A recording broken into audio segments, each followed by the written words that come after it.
on a steamy, hot, sunny Tuesday morning in Rocky River, Ohio. Welcome, everybody, to the Bullpen. I am your host, Adam the Bull. I haven't used the I am your host line in a while. That was an old school Bull and Fox term right there.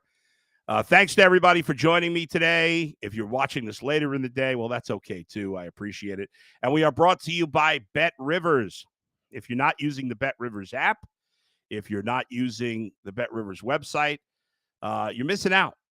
Check it out today. Check out the Betting Weekly Studios newsletter, all the information you can use. We have shows about betting on tennis that Dustin is a part of, soccer, of course, Betting Weekly Hardball, which I'm a part of, weekdays at 2 p.m. I'm on most weeks 3 days a week on that show.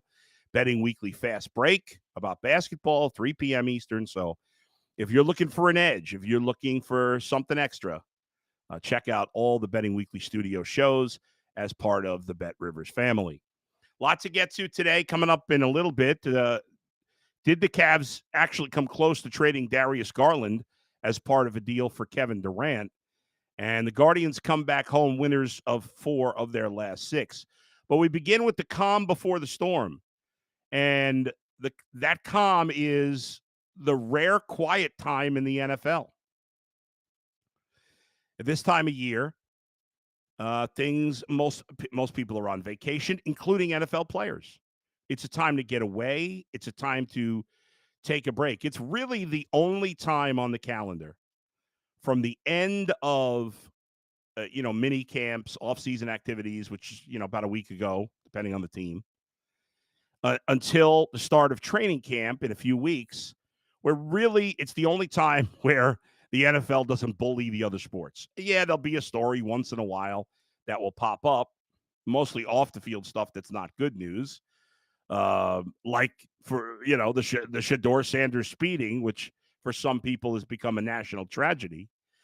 But for the most part, it's a calm time. And it is a time, I think, for players to not only it's an interesting time for players to find the right balance.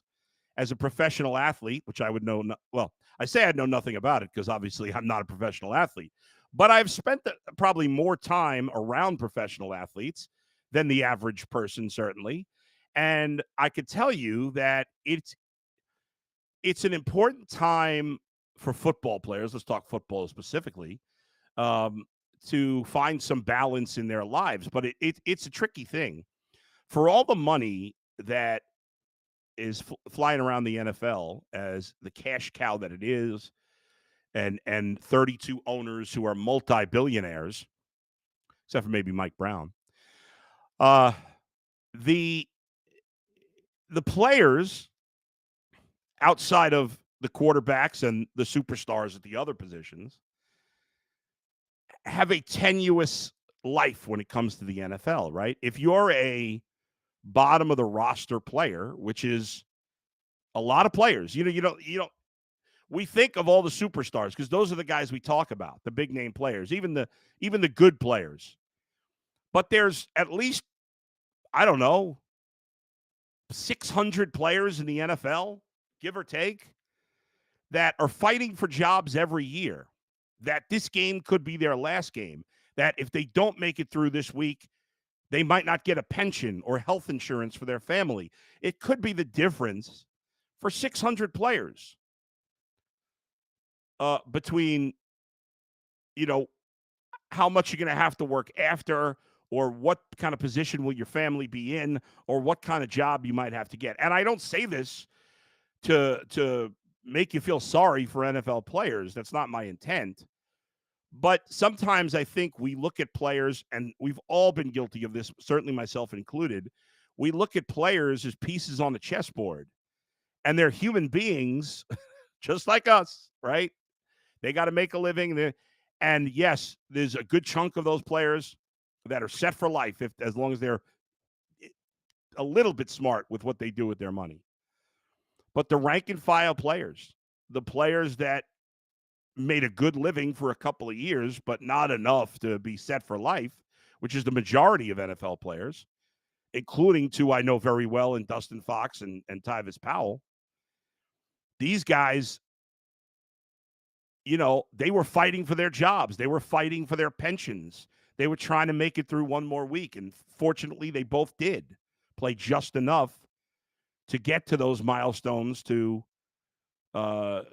reach, those benefits for them. But some guys don't. And that's what makes this time of year tricky, because it's important to have some balance in your life. It's important to get away, to relax. This is important in everybody's life. And we're so obsessed with working. There's such a culture of you shouldn't relax, you shouldn't take a break, and it's interesting. In some ways, it's like that, and for some people, it's the opposite. But anyway, players that are late draft picks, that were undrafted free agents, last year, guys that are battling for roster spots every year, it is an interesting time to calm before the storm. Yes, if you're Myles Garrett, if you're Joel Bitonio, if you're Denzel Ward. Unfortunately, the Browns don't have a ton of players in this category. You know who they are.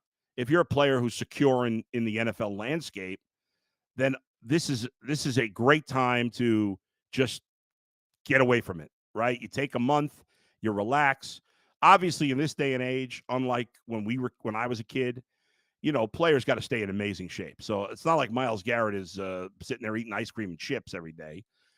Myles Garrett, even when he's relaxing, is probably working out 2-3 hours a day. But you got to get away from football a little bit. And I think for the established players, it's a time where they can do that. And it makes a lot of sense. For the guys who have not done that, the guys that are battling for roster spots, this is a fascinating time, because you have to spend this next month saying, well, the training camp's about to start. I'm going to be football 24/7 for the next 6 months, hopefully. I need a little bit of a mental break. My body needs to take a rest. However, at the same time, you're thinking, I can't take a rest because I don't know if those 20 other guys who are with me battling for 5 spots on the roster, and there's 20 of us, are they taking a break? Or are they working with a coach? Are they doing this? So to me, that's fascinating. Now, maybe you think, what the fuck is Bull talking about? He's been rambling here for 10 minutes. He's not saying anything. I don't know what the hell he's babbling about. I'm not sure. But to me, I find it fascinating, and I'd love to hear from more players. Obviously, I've talked on this subject with Dustin and Tyvis, but I think it's interesting if you hear more opinions from other players as well, and to see. I'd love to talk to the young players, the rookies on the Cavs. Like, what are you doing right now? Are you just working out? Are you doing football stuff? To me, I think it's fascinating. Everything else is on hold. Like, we're going to continue to talk about the quarterback situation. We'll talk about it on UCSS today. We'll talk about it on Thursday when Dustin joins me. I just felt like it was one day we maybe needed a break on the quarterback conversation, because nothing is changing. Nothing. You can come up with anything you want to talk about right now.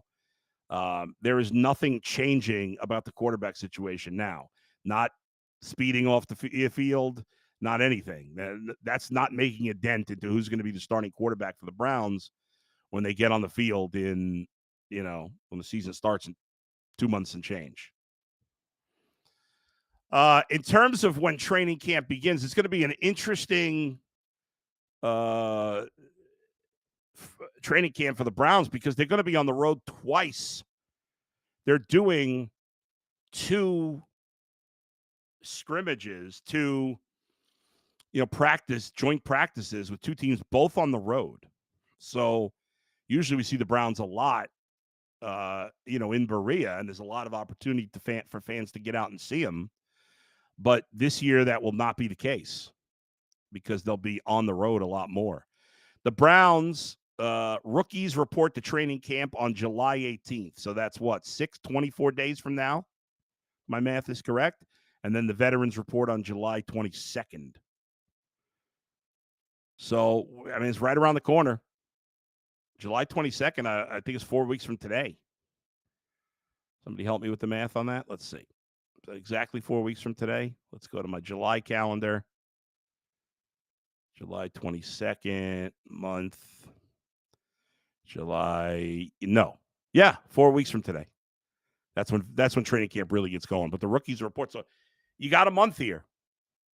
And then it'll be, like I said, I'll be curious to see if the Browns have done any changes in terms of the time of their practice schedule. They've been pretty consistent with that over the last few years. And or how many sessions will be open to the fans, because this is something that I don't have to tell you, fans love going to Browns training camp. Love it. And the crowds there are always awesome. People are in great spirits. Training camp gives you optimism, whether it's realistic or not. It's there. All right, let's switch gears, talk some hoops. We put out a poll. Are you frustrated the Cavs did not acquire Kevin Durant? And 80% said no. I was one of the ones that said no. Listen, I obviously, and this is a fair point. Halim Youssef says, your frustration with the Cavs have continued to cloud your judgment. Even if you don't think they're tough enough to win it all, you and others have discounted the impact of the injuries. I will say that I don't think that's unfair, Halim. I'm going to admit that there's some truth there. I've even admitted that. I am so frustrated. Excuse me.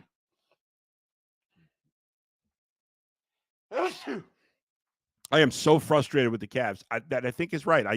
I try, as you know, I try very hard to leave biases out of my opinions. But I do think, thank you, B. Skrills. I do think Halim Youssef is right. I have allowed I'm just so furious about the way this Cavs season ended. I can't get over it. And it is, yes, I agree that it's affecting my judgment a little on what the game plan should be this offseason. So you're right. I think you're being fair. I will say that even with that, I am not frustrated that the Cavs didn't acquire Kevin Durant, because I didn't expect that to happen. And, I'm torn on Kevin Durant. I'm not a Kevin Durant fan. I'm aware of how amazing he is, even at his older age. But how could you be frustrated? The owners hate each other. That trade wasn't going to happen. They want draft picks. I know Darius Garland's a good player, but they want draft picks. I don't know what Phoenix is doing, honestly, but they were never going to trade with the Cavs. That was never happening. So I don't find it frustrating. And Halim, I will try to calm down with my so fiery anger with the Cavs that I can see the offseason a little more clearly. I don't think Darius Garland is going to get traded. He's hurt. He's not going to be there for the start of the season. I just don't think there's any way they can trade him. I do think that they should trade Jared Allen. I think that's the move they got to make to shake things up a little bit. And I think if they do that, I think some of my anger will dissipate, a decent amount of it. It's still going to be hard to get up for the regular season next year, but I think some of my anger will dissipate if they trade Jared Allen. I just think it is time for a little bit of a chemistry shift on this team. It doesn't mean they couldn't possibly turn it around in the playoffs with the team as is. The bench is an issue because Okoro, we just know that Okoro and Wade can't play when it matters. I think that we know, right? And I'm not giving up on Ty Jerome, and they got to re-sign him. And I know he had a terrible series, and I was ripping him, but I think he could turn. That was his first big playoff series. He was terrible. I'm not ready to throw him out, okay? But they've got some issues that they got to address on the bench, and it won't be easy. And so they need to turn Jared Allen maybe into two pieces that could even if one of them individually is not as good as Jared Allen, they might be a better fit and help with the depth of this team, of playable depth. So I think that's what needs to happen. And they were never going to be in reality in the Kevin Durant mix. And as of now, the poll is 82% no. So there you go. All right. Let me read some comments. I read Halim's, Sam Hill with the bull emojis. Thank you, Sam. Some baseball messages, so I'll wait on those till I talk about the Guardians. B. Skrills says KD wasn't coming to Cleveland anyway, but no, not mad at all. BP, where is Browns training camp? BP, you must be new to the area, or you don't. I don't know. I assumed everybody knew that. It's in Berea, which, if you're not from the area, is a town just south of Cleveland. Actually, right, pretty close to the airport. So that's where it is. It's pretty convenient to get there, I guess. For me, it is. B Skrills also said, bless you. That's why I said thank you, B Skrills, when I sneezed before. Bra Antonio, I wanted Jalen Green for Darius Garland. That didn't happen either. Halim Youssef says, that's why I'm the best. Oh, thank you, Halim. I'm assuming that's because I admitted that I was being a little biased when it comes to the Cavs. Thank you. Diesel, the idea of Kevin Durant is more appealing than actually having the player Kevin Durant on your team. There's probably some truth to that. Big J-Bone, I don't think the Cavs are that far off from contention. They're not that far off. As pissed as I am, as frustrated as I am, they're not that far off. Big J-Bone, Jared Allen is a good player. I love Bol. I'd take him. Play the Shaq role. Jared Allen's a good player. He's not a great player. They need to turn him into, I feel like after watching like so many solid players in the NBA Finals on both teams, I want to turn Jared Allen into just two good, solid players. Startable, capable, playoff caliber players. They don't have to be stars. We've got Darius and Donovan and Mobley to do the crux of the scoring, but you need some other guys that can be a threat, along with Hunter, along with Strus, and along with Ty Jerome. If you turn Jared Allen into two other guys, well, there's your 8 guys. And maybe Jalen Tyson. I am interested to see Jalen Tyson. I thought he looked good when he had his opportunity this past season. And I'm curious to see what he can do with increased playing time and another year of experience in the system and in the NBA in general.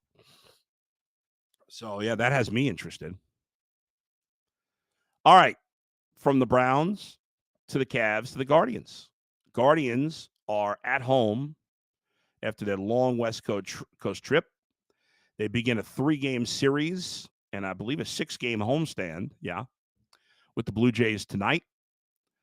6:40 starts tonight and tomorrow, and then a 1:10 game on Thursday. In fact, the Guardians will play 3 out of 4 day games starting Thursday because they have a afternoon game Saturday and Sunday. 12:05 on Sunday against the Cardinals. But the pitching matchups for the series, Logan Allen and Eric Lauer will go tonight. Gavin Williams and the veteran and future Hall of Famer Max Scherzer will come off the injured list to pitch the second game of the series tomorrow. And then Tanner Bybee Thursday afternoon against Kevin Gausman. So 2 great pitching matchups in the second and third games of the series. Now, again, we don't know what Scherzer is at this point, but obviously he's going to be a Hall of Famer. So I'm excited about those 2. Tonight's pitching matchup, not as exciting, but we'll see if the Guardians can stay somewhat hot here.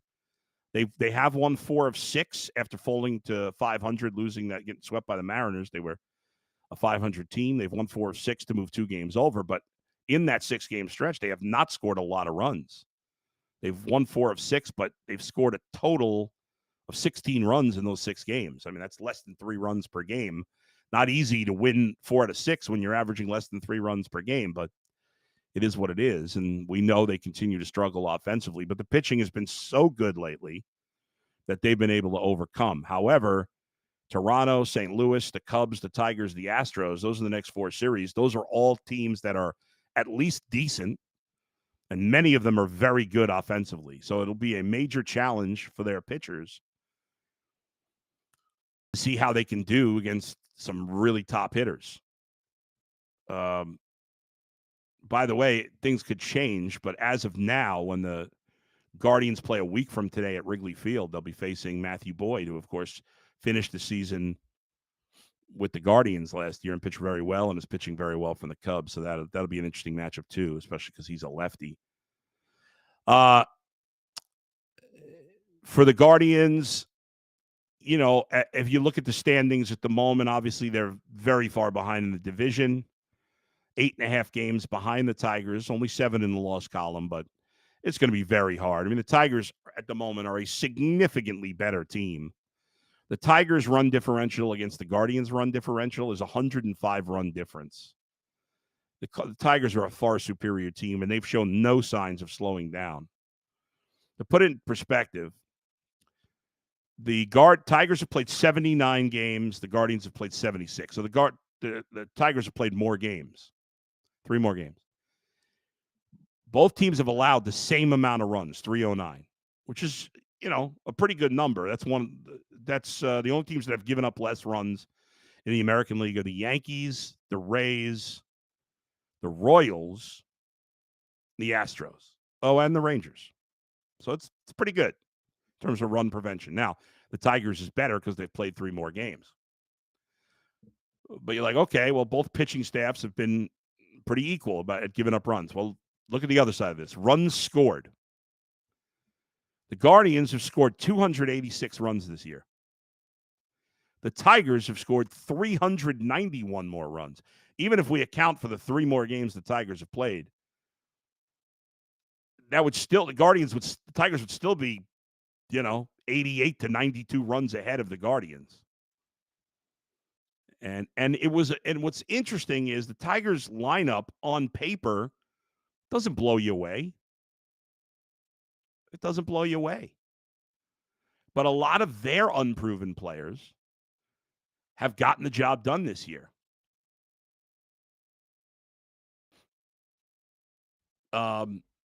And what, start with Riley Green. Riley Green first made his debut in 2022. He was a young top prospect, like some of these Guardians guys. He's continued to get better every year. Last year, his first full year in the big leagues, he had an 827 OPS. He had 24 homers and 74 ribbies. This year, he's already got 17 homers and 59 ribbies. We're not even quite at the halfway point. He's on pace for 35 and 100. His OPS is 875. That's all-star level. Who did I scream for the Guardians to sign all offseason? Gleyber Torres. Gleyber Torres got an 804 OPS. He's missed some time. He missed a couple of weeks, but he still has 7 homers and 38 ribbies. He's batting 280. He scored 36 runs. He has, 19 extra base hits. And again, he missed 2 weeks. An 801 OPS. Javi Baez has bounced back. He's had a good season. Spencer Torkelson has bounced back. He's had a good season, although he's in a major slump right now. They're getting good contributions from Zach McKinstry, who's kind of a journeyman. And obviously, Kerry Carpenter has played well. They've gotten adequate. You look at the difference. Dylan Dingler, who's their young catcher, who's their Bo Naylor. Naylor and Dingler are about in the same spot in terms of home runs. In fact, Naylor might have 1 or 2 more home runs. And Dingler's got more ribbies, but obviously the Tigers have been better. So that's, but you look at the biggest difference. Bo Naylor's batting under 200. Dylan Dingler's hitting 273. I mean, that's it. He's giving them slightly above league average production. Bo Naylor's not. League average for OPS is 711. The Tigers have 1, 2, 3, 4, 5, 6, 7, 8 guys in their lineup who have an OPS over the average of 711. 8 guys that play regularly.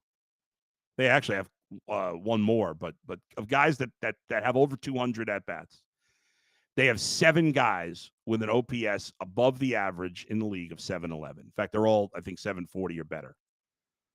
And OPS is it's one of my favorite stats because it's an advanced stat, but it's not too complicated. You just take the guy's on-base percentage and his slugging percentage, and you just put the numbers together. That's it. On-base percentage, how good are getting on base. Slugging percentage, how much of how productive are your I was going to say your hits, but it's not just your hits or your trips to the plate. Obviously, a double and a triple or a home run is worth more than just a single or walk, but the single and walkout values too. So how many players do the Guardians have that are above league average with 200 or more at bats? I'll even go for the Guardians to 167 at bats because Schneeman's only got 167. The Guardians only have 4 guys above that number. In fact, their 5th guy on terms of OPS is Carlos Santana, and he's at 685, which is well below average. So their 4 guys are Jose Ramirez, Steven Kwan, and then Schneeman and Manzardo, who, again, I'm not a big believer in Schneeman, but he's done a nice job. Manzardo has been benched a lot lately. For what reason, I have no idea, because the guys you're starting over him can't hit. Santana, Bo Naylor, Arias, Martinez, they're all as significantly below average. Nolan Jones even worse, and then all the other guys are embarrassingly below league average. Now, most of those guys don't play every day, but there's just no help, and that's why they, I've said 1,000 times, call up Kafis, call up DeLauder, send David Fry down. He looks totally lost right now, but I think 2 weeks in the minors could do some good for David Fry. I still think he can hit. It feels like he needs a little bit of like he came back a little too quick. Let me read a few more comments. Pick 99. Do you think Cal Raleigh is a real shot of winning the AL MVP over Judge? How many homers do you think he has to hit? And does him being a catcher even give him a bigger boost? I think it's very unlikely that Cal Raleigh is going to win the MVP, which sounds crazy because he is having an MVP season. I think he's got 32 home runs now. Is it 32? Yeah, 32 to lead the league. He's got 4 more than Judge. But it's not like Judge is a DH. I mean, he plays the field. I know he doesn't play catcher. But if you look at the OPS, Judge has a 1,200 OPS. I mean, his on base is 468. It's 85 points higher than Cal Raleigh. I know Raleigh's got 4 more home runs. I get that he plays catcher. But Aaron Judge has 27 more hits. He's batting 90 points higher. He has more extra base hits, even though Raleigh has more homers and Raleigh has a few more ribbies. They're both great. Their walk to strikeout numbers are about the same. Believe it or not, Cal Raleigh has 9 steals for a catcher too. Judge has 6. But and he'd finish. If I was voting right now, I'd certainly vote him second. But and you never know. There could be injuries or whatever. But Cal Raleigh's having an absolutely magnificent season. So, yeah, I think he certainly got a chance, but Aaron Judge has to significantly cool off. I mean, he's having a season for the ages. I mean, you got a slugger. Think about this. I mean, Aaron Judge is second in the majors in home runs. I know he's a Yankee, so we want to hate him, and I hate the Yankees, but Aaron Judge is just not hateable, I don't think. He's batting 367 for a power hitter. That's crazy. 367 at the halfway point of the season. His on base is 468. The next best guy is 420. There's only 4 guys with an on base over 400. Aaron Judge, Will Smith, Jonathan Aranda, and J.P. Crawford. I'm surprised Crawford. I didn't realize he had such a high on base. But 468. I mean, that's absurd. So, no, Judge is the hands-down MVP right now, but Raleigh's having an absolutely magnificent season. Jim says, what's the pitching matchup for the Cleveland series? We gave you that. What else? Mariners beat the brakes off the Twins. Mariners are playing great. They went and took 2 out of 3 at Wrigley Field. They beat the Twins last night. They swept the Guardians. They're playing great baseball right now. JG from space saw an interesting stat yesterday. Guardians are 30-7 when scoring over 4 runs. I'm sure a lot of teams have a very good record when scoring over 4 runs. So I don't know how standout that is. I'd have to look at more teams. I'm guessing it's not like standout great. Brian Antonio, has Andres been playing good? No. Sad West Tigers are garbage. It's still just early. That's silly. Sam Hill, Bo Naylor, I barely knew her. Speaking of a nailer, Josh is mashing down in Phoenix. Yes, he is, and he has double-digit stolen bases. Somebody suggested yesterday, I think it was Jim Bowden, that the Guardians should try to reacquire Josh Naylor. I don't think that makes sense, and I don't think they will do it. At this point, they need to acquire a guy who could play second base, who could play shortstop, who could maybe play center field. They don't need another corner infielder, as they need a bat. And I would take Josh Naylor back, sure. Well, they got banged up yesterday, but I think he's going to be okay. Big J-Bone, some of these players should be embarrassed because of their batting average. Rocchio is a quad A player, says Jim Eagle. Jason says, who is third on the Guardians in batting average? You know what? I never really look at straight batting average anymore, but I will do it now. I know that's old school to just look at batting average, but that's fine. I get it. The Guardians' batting averages are just awful. Let's see. So Ramirez is hitting 323. Stephen Kwan is hitting 307. Oh, my God. Yeah. Angel Martinez is third in batting at 239. Oh, my God. Now, the league average, I believe, is its lowest ever. I want to say it's 240 something. Let me look it up. Is it that low? Let's see. MLB league average batting average. I want to say it's 340 something. Major league year by year batting averages. 245. It's actually not the lowest. Last year was 243, and in 2022 was 243. So it's kind of in line with the last few years, up and down.